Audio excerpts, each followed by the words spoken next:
নমস্কাৰ। এজন দেউতাকৰ তেওঁৰ ল'ৰালৈ বুলি এক বিশেষ উপহাৰ। ভাল ফলাফল লৈ MA পাছ কৰা ল'ৰাজনক উপহাৰ দিবলৈ দেউতাকে ল'ৰাজনক এখন পুৰণা গেৰাজলৈ লৈ গ'ল। এখন পুৰণা গাড়ী দেখুৱাই দেউতাকে ক'লে, জৰাজীৰ্ণ এই গাড়ীখন মই বহু বছৰ আগতে কিনিছিলোঁ। এতিয়া এইখনৰ বহুত বয়স হ'ল। তোমাৰ এই আনন্দময় মুহূৰ্তত এইখন মই তোমাক উপহাৰ হিচাপে দিব বিচাৰোঁ।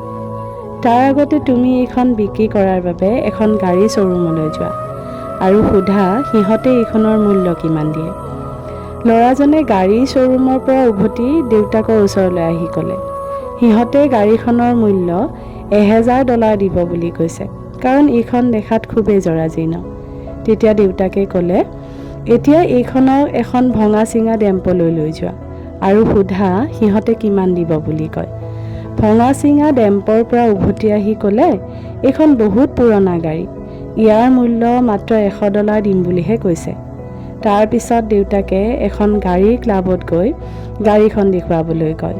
ফূৰ্তিৰে সৈতে ল'ৰাজনে গাড়ীৰ ক্লাবৰ পৰা আহি দেউতাকক ক'লে। ক্লাবত কিছুমানে খুবেই কৌতূহল হৈ গাড়ীখন পৰ্যবেক্ষণ কৰিলে আৰু ইয়াৰ বাবে $100,000 অফাৰ কৰিছে। যিহেতু এইখন এখন নিছান স্কাইলাইন R34, এখন আইকনিক গাড়ী।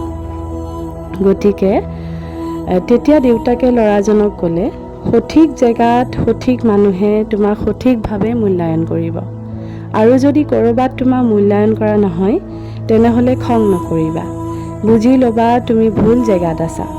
সেইসকলেই তোমাৰ মূল্য দিব যিসকলৰ নিজৰ মাজত মূল্যবোধ আছে, গুণীৰ মৰ্ম উপলব্ধি কৰাৰ দৰে যোগ্যতা আছে।